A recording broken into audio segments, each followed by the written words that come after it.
اسی میں قرآن کہتا ہے کہ ایک کمانڈر تھے، مجاہد تھے، کمانڈر بھی نہیں تھے، جن کا نام تھا داؤد. کیا نام تھا؟ وہ ایک عام سپاہی تھے لیکن عبادت گزار تھے، جو پھر بعد میں داؤد علیہ السلام بنے. تو داؤد تھے، انہوں نے بہت بہادری سے وہ لڑے. امیر کا نام تھا طالوت، اور مقابلہ جس قوم سے تھا اس کے کمانڈر کا نام تھا جالوت. تو بنی اسرائیل کے کمانڈر تھے طالوت. اچھا اس میں بھی دیکھو، نبی نے جب کہا نا لڑو، تو انہوں نے کہا کہ ہمارا کوئی امیر نہیں ہے، تو نبی نے اللہ کے حکم سے طالوت نامی بنی اسرائیل کے کسی بزرگ کو، کمانڈر کو امیر بنا دیا. کس کو امیر بنا دیا؟ یہ سبق یاد کر لینا تھوڑا سا. طالوت. اچھا طالوت میں ایک عیب سمجھا جاتا تھا، غریب تھے. بنی اسرائیل نے کہا یہ تو غریب آدمی ہے، ہم غریب آدمی کو اپنا امیر نہیں بنا سکتے. یہ پوائنٹ ٹو بی نوٹڈ ہے، اس کو سمجھو، جو آج دینداروں میں بڑی خرابی آ گئی ہے. نبی نے کہا کہ دیکھو اللہ نے ان کو دو چیزوں میں تم پہ فضیلت دی ہے، زادہ بسطۃ فی العلم والجسم. فوج کا کمانڈر بننے کے لیے دو چیزیں ضروری ہیں، ایک لڑنے کی نالج، لڑائی کا تجربہ. یہاں علم سے مراد کیا ہے؟ نالج ہے اس کے، کیسے لڑا جاتا ہے، دشمن کی سازشوں کو کیسے سمجھا جاتا ہے. دوسری بات اس کی صحت اچھی ہو. ٹی بی کے مریض کو کمانڈر بولو نہیں بنایا جا سکتا، چاہے کتنا ہی نیک ہو. یہ نہیں کہا کہ یہ تم میں سب سے بڑے چونکہ بزرگ ہیں، ان کی تہجد کی رکعتیں سب سے بولو نا زیادہ ہیں اور روزے پابندی سے رکھتے ہیں. یہ بھائی ہو سکتا ہے بہت سارے بزرگ بنی اسرائیل میں ان سے بھی اچھے ہوں.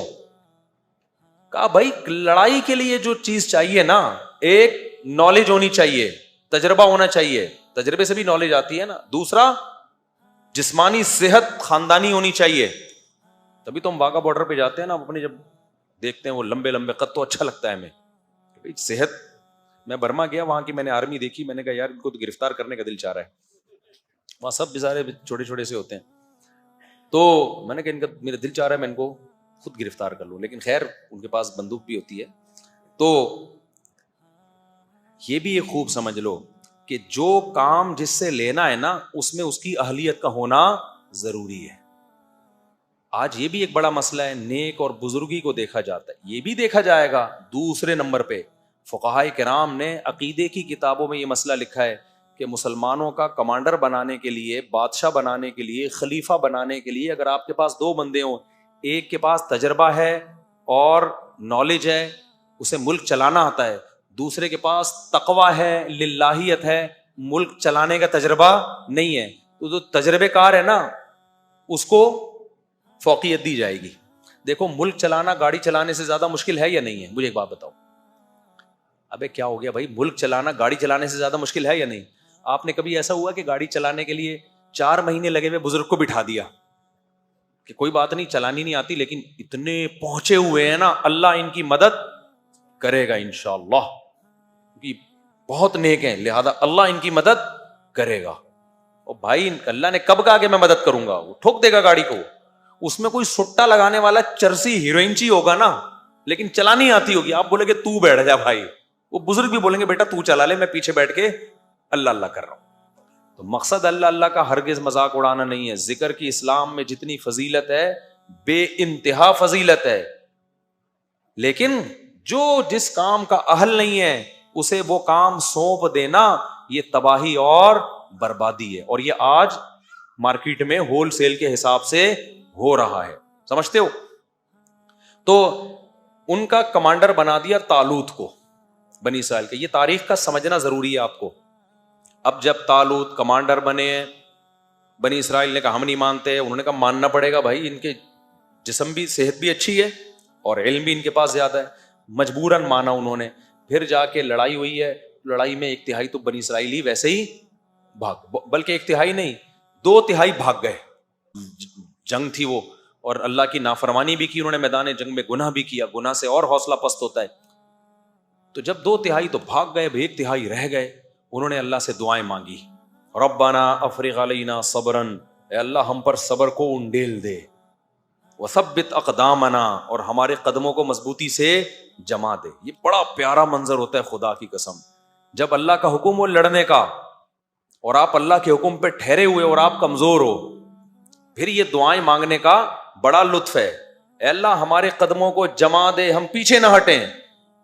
اللہ نے جمایا ان کے قدموں کو. سامنے بہت بڑا ان کا سردار تھا جالوت، وہ بھی ظاہر ہے علم میں اور جسم میں طاقتور تھا نا، تبھی تو اس کو کمانڈر بنایا تھا.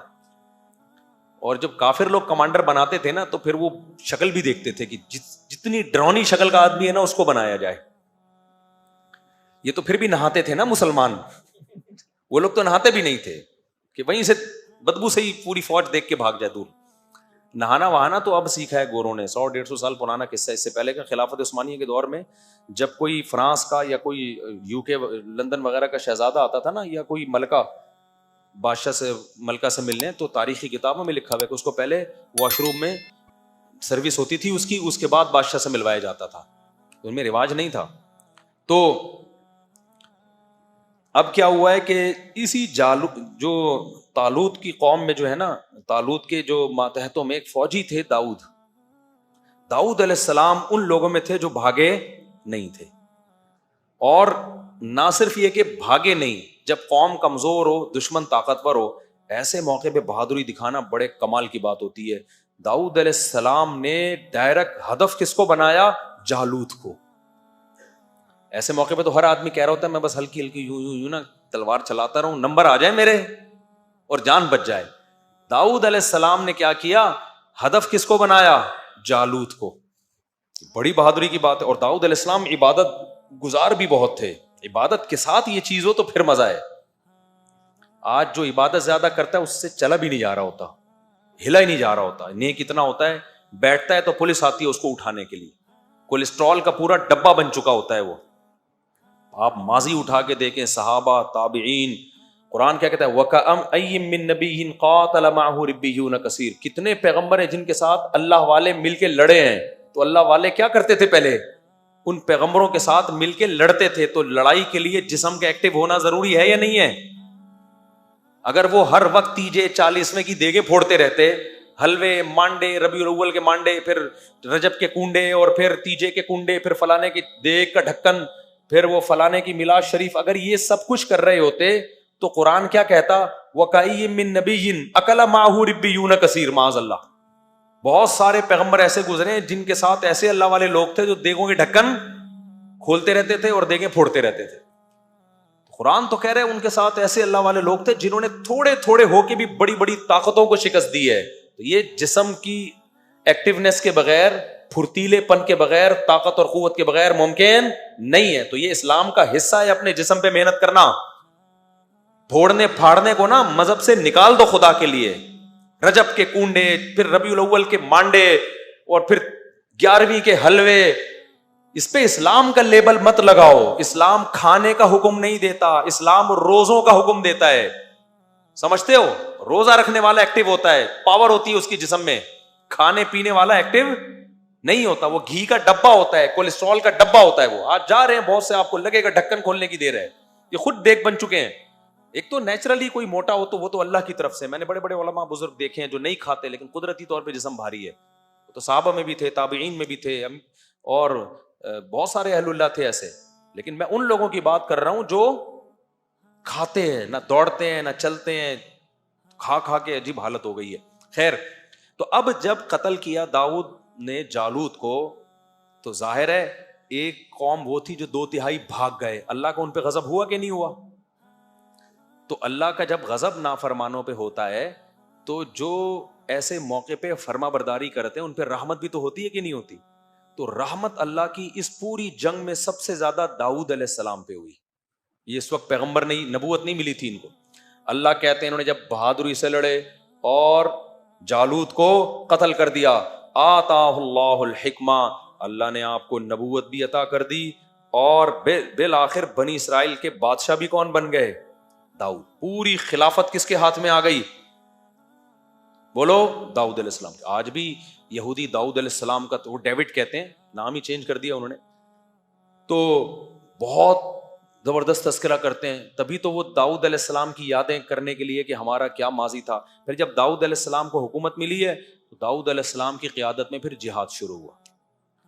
داؤد علیہ السلام کے بارے میں حدیث میں بھی ہے، قرآن میں بھی ہے، بے انتہا عبادت گزار. ساری زندگی داؤد علیہ السلام نے روزہ رکھا. ایک دن روزہ ایک دن ناغا، ایک دن روزہ ایک دن ناغا. یہ پوری زندگی داؤد علیہ السلام کا معمول تھا. اور پوری زندگی تہجد اور قرآن، وہ جو زبور کی تلاوت کرتے تھے. اللہ نے آپ کو آسمانی کتاب بھی نازل کی آپ کے اوپر. ایسی خوبصورت آواز داؤد علیہ السلام کو اللہ نے عطا فرمائی کہ جب آپ زبور کی تلاوت کیا کرتے تھے تو پرندے آ کے ٹھہر جایا کرتے تھے. اور آپ کو اللہ نے ایک معجزہ دیا کیونکہ ذکر بہت کثرت سے کرتے تھے. اگر مجاہدین سے یہ ذکر کا عنصر نکل جائے نا تو طاقت اور قوت تو رہ جائے گی لیکن جذبہ ختم. اس لیے اللہ نے جو لوگ اللہ کی راہ میں لڑتے ہیں ان کو ذکر کثرت سے کرنے کا حکم دیا ہے. تو داؤد علیہ السلام جب ذکر کرتے تو قرآن کہتا ہے یا جبال اوبی معہ والطیر، اے پرندوں اور اے پہاڑوں تم بھی داؤد کے ساتھ اللہ کا ذکر کرو. تو پہاڑوں سے بھی لا الہ الا اللہ کی آوازیں آتی تھیں. تو ایسا کھلے عام معجزہ تھا داؤد علیہ السلام کا. تو داؤد علیہ السلام نے کیا کیا؟ دے مار 4.5 گھوڑے لے کے پوری دنیا میں دوڑائے، ملکوں کے ملک فتح کرتے چلے گئے. آج یہ یہودی کہتے ہیں نا اسلام تلوار سے پھیلا ہے. بھائی جان یہودیت بھی کس سے پھیلی ہے؟ بولو، تلوار سے ہی پھیلی ہے. داؤد علیہ السلام نے جو پوری دنیا فتح کی ہے وہ کیا آپ کیا سمجھتے ہو کہ وہ محبت سے فتح کی ہے کہ ایکچولی ہم آپ کے کنٹری پہ آنا چاہتے ہیں سلسلے میں ہے بھائی؟ پھر داؤد علیہ السلام کی جب حکومت قائم ہوئی ہے، پورے دنیا میں تو نہیں ہوئی لیکن بہت سارے علاقے میں اللہ نے آپ کے ہاتھ میں لوہے کو نرم کر دیا. زریں بنایا کرتے تھے، جنگی ٹوپیاں بنایا کرتے تھے اور جنگی لباس پوری لوہے کی زریں وہ بنایا کرتے تھے داؤد علیہ السلام اپنے ہاتھوں سے. اور پھر فوجیوں میں بانٹتے تھے، پھر وہ پہن کے لڑائیاں ہوتی تھی تاکہ اثر نہ کرے تلوار. اسباب اختیار کر رہے کہ نہیں کر رہے؟ پھر داؤد علیہ السلام نے بہت ساری استغفر اللہ یعنی معذرت کے ساتھ شادیاں بہت زیادہ کی ہیں. یہ تورات میں ہی لکھا ہوا ہے تو میں کیا کہہ سکتا ہوں. خواتین غصہ ہوتی ہیں کہ شادیوں کا مضمون پتہ نہیں کہاں سے لے آتے ہیں. تو اللہ نے ان کو بہت زیادہ اولاد بھی دی. انہوں نے یہ نہیں کہا کہ 2 بچے ہوں لیکن تمیز کے ہوں، جیسے میں ایک تمیز کا اور اتنا نیک پرہیزگار، تو ایکچولی میرے جب 2 ہوں گے نا تو پھر وہ بہت زبردست طریقے سے ان کو میں پالوں گا اور اپنا جانشین بناؤں گا. یہ فلسفہ فیملی پلاننگ والوں کا ہے اور یہ فلسفہ انہوں نے یہ دیا ہے کہ یہ ایک غلط بات گڑھی ہے کہ زیادہ تمیز کے ہو نہیں سکتے. حالانکہ یہ فلسفہ کیا ہے؟ غلط ہے. بدتمیز ہونے کو 1 انڈا وہ بھی گندا نکل سکتا ہے، تمیزدار ہونے کو تو 15 بھی صحیح ہو سکتے ہیں. تو یہ فلسفہ ان لوگوں کا بنایا ہوا ہے جس کی وجہ سے بچے ہی مارکیٹ سے شارٹ ہو گئے، تمیز تو دوری کی بات. یعنی اس چکر میں کہ نیک بچے پیدا ہوں، بچے ہی کیا ہو گئے؟ شارٹ ہو گئے. تو داؤد علیہ السلام کو اللہ نے بہت اولاد دی، بہت سارے. پہلے 4 سے بھی زیادہ کی اجازت تھی تو اسلام نے پابندی لگائی ہے 4 سے زیادہ نہیں کر سکتے. تو خواتین کو اسلام کا شکریہ ادا کرنا چاہیے، ورنہ پہلے تو اجازت تھی 4 سے بھی زیادہ کی. داؤد علیہ السلام کی 700 بیویوں کا تو تذکرہ ہمیں ملتا ہے آسمانی کتابوں میں. تو آپ لوگ خدا کے لیے ایک دم نا صحتیں نہیں ہیں، آپ لوگ ایک دم جوش. میں نے بتایا نا میرا ایک شاگرد تھا بہت باریک سا، بہت دبلا سا، اتنا دبلا تھا میں اس کو کہتا تھا جم جاؤ تھوڑا ویٹ لفٹنگ کرو. وہ کہتا تھا مجھ سے ویٹ نہیں اٹھتا. میں نے کہا تنکے کے 2 طرف بٹن لگاؤ، یوں کر کے اٹھایا کرو. تو جب بھی میں 2-3 شادیوں کی بات کرتا تھا نا وہ ایک دم جوش میں آ جاتا تھا، ایک دم خوش. میں کہتا بھائی ذرا آرام سے. میں نے کہا یار یہ تمہارے لیے آپشن نہیں. میں نے کہا تم شادی کرو گے 4-6 گلوکوز کی بوتلیں پہلے باہر رکھنا. مذاق کرتا تھا، اپنا شاگرد تھا وہ، ہنستا تھا میرے مذاق پہ. تو اب داؤد علیہ الصلوۃ والسلام کو اللہ نے بیٹے دیے بنی اسرائیل میں، ان کا نام سلیمان. تو سلیمان علیہ السلام بھی بہت عالی شان پیغمبر. ان کو بھی کنگ سلیمان کہتے ہیں نا آج بھی گورے. ان کو ایسی بادشاہت ملی کہ ابا سے جو خلافت ملی تھی نا تو اس کو اور انہوں نے آگے پھیلا دیا اور اتنا جہاد ہوا ہے. تو یہودیت بھی کیسے پھیلی ہے بھائی دنیا میں؟ تلوار سے ہی پھیلی ہے. اب تعبیرات کا فرق ہوتا ہے. تلوار سے کی طاقت سے دنیا سے زنا اور برائی کا خاتمہ کیا ہے. اب آپ اس کو تعبیر کچھ بھی کر لو. تو اب کیا ہے کہ سلیمان علیہ الصلوۃ والسلام کی 100 بیویاں تھیں، صحیح بخاری میں. تو سلیمان علیہ الصلوۃ والسلام کی بھی اولاد ہوئی. تو پھر وہ جب واقعات آئیں گے سلیمان السلام کے پھر بتاؤں گا میں انشاءاللہ. ابھی تو تھوڑا سا خاکہ آپ کی نظروں میں بٹھا رہا ہوں نا انبیاء کا سلسلے کا.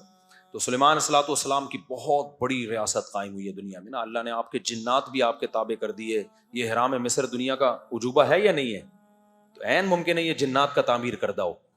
دنیا حیران ہے نا یار، یہ اتنی بڑی بڑی بے جوڑ اینٹیں جن میں جوڑ نہیں ہے، یہ کون سے کرینوں نے لا کے پہاڑوں کے اوپر رکھی ہیں؟ ہو سکتا ہے جن نے یوں کر کے اٹھا کے ایسے کر کے رکھ دی ہو. اور یہ بھی ممکن ہے کہ اس دور میں ٹیکنالوجی نے ترقی بہت زیادہ کر لی ہو، اس کا بھی پورا امکان ہے. تو یہ ضروری تو نہیں ہے نا کہ سائنسی ترقی ابھی ہوئی ہے، ہو سکتا ہے پہلے ہوئی ہو، پھر دنیا میں کوئی تباہی ہوئی ہو اور سارا پروگرام اڑ گیا ہو. بہت کچھ ہو سکتا ہے. تو سلیمان الصلوۃ والسلام کی قیادت میں بہت بڑے حصے پر ان کی حکومت ہوئی ہے. یہ ساری اللہ نے اولاد ابراہیم کو نوازا ہے. اب چکر کیا ہے؟ چونکہ ان لوگوں میں پھر برائیاں آنا شروع ہوئی یہودیوں میں، پھر سلیمان الصلوۃ والسلام کے آگے سلسلہ جو چلا ابراہیم علیہ السلام کا، انہی میں پھر حضرت زکریا علیہ السلام پیدا ہوئے، حضرت عمران پیدا ہوئے، جن کے بارے میں ہمیں نہیں پتا کہ نبی تھے یا نہیں تھے، لیکن قرآن نے ان کا تذکرہ بہت اہتمام سے کیا. ان اللہ اصطفیٰ آدم ونوحا وآل عمران علی العالمین، کہ اللہ نے آل عمران کو جہان والوں پر منتخب کیا. تو عمران جو تھے، حضرت عمران، ان کی زوجہ، انہوں نے منت مانی کہ میرے ہاں بچہ پیدا ہوگا تو میں اسے بیت المقدس کی خدمت کے لیے وقف کر دوں گی. تو بچہ کے بجائے مریم پیدا ہو گئی، حضرت مریم. اچھا، حضرت زکریا علیہ السلام بھی بے اولاد تھے، اور یہ زکریا علیہ السلام تھے حضرت مریم کے خالو. سمجھ رہے ہیں؟ حضرت مریم کے خالو، یہ بھی بنی اسرائیل کے پیغمبر ہیں اور بہت زیادہ عبادت گزار تھے یہ. تو زکریا علیہ الصلوۃ والسلام کا زمانہ نبی صلی اللہ علیہ وسلم سے تقریباً 600 سال. زکریا علیہ السلام، حضرت مریم، حضرت عمران اور حضرت عیسیٰ، یہ 4 بزرگ شخصیات ہیں جن کا قرآن میں تذکرہ ملتا ہے. اور یہ چاروں نبی صلی اللہ علیہ وسلم سے تقریباً کتنا فاصلہ ان کا؟ 600 سال کا. ان میں پہلے حضرت زکریا اور یحییٰ علیہ السلام، ان میں پہلے حضرت زکریا ہیں، ان کی زوجہ کے بھانجی ہیں حضرت مریم. سمجھ رہے ہیں؟ حضرت مریم تھی حضرت زکریا کی زوجہ کی بھانجی، اور حضرت مریم کے بیٹے ہیں حضرت عیسیٰ، اور حضرت زکریا کے بیٹے ہیں حضرت یحییٰ. تو یہ 3 پیغمبر ہو گئے، حضرت زکریا، ان کے بیٹے حضرت یحییٰ، اور حضرت زکریا کی زوجہ کے بھانجی حضرت مریم، اور ان کے بیٹے حضرت عیسیٰ. تو ان میں حضرت عیسیٰ، یحییٰ اور زکریا، یہ 3 پیغمبر ہو گئے، اور 2 بزرگ شخصیات ہو گئی ان میں، ایک حضرت عمران اور ایک حضرت مریم. سمجھتے ہو کہ نہیں سمجھتے؟ اور حضرت عمران کی زوجہ کو بھی آپ انہی میں شامل کر لیں، کیونکہ وہ بھی بہت بزرگ خاتون تھی. انہوں نے منت مانی کہ اللہ میرے بیٹا پیدا ہوگا تو میں اسے بیت المقدس کی خدمت کے لیے وقف کروں گی. تو بیٹے کے بجائے حضرت مریم پیدا ہو گئی. تو پھر وہ حیران ہوئی کہ لیس الذکر کالانثیٰ، ظاہر ہے جو کام بیٹے کر سکتا ہے وہ بیٹیاں نہیں کر سکتی. لیکن اللہ کے علم میں تھا کہ اللہ اس بیٹی کو ایسا نوازے گا کہ اس کا نام قیامت تک زندہ رہے. قرآن میں کسی عورت کا نام نہیں ہے سوائے مریم کے. ہر عورت کا جب اللہ تذکرہ کرتا ہے نا تو ان کے شوہر یا باپ کی طرف نسبت کر کے. حضرت آسیہ جو تھیں فرعون کی زوجہ، ان کو قرآن آسیہ نہیں کہتا، امرأۃ فرعون، فرعون کی بیوی. اس سے بھی پتہ چلتا ہے کہ عورت کی پہچان کس سے ہے؟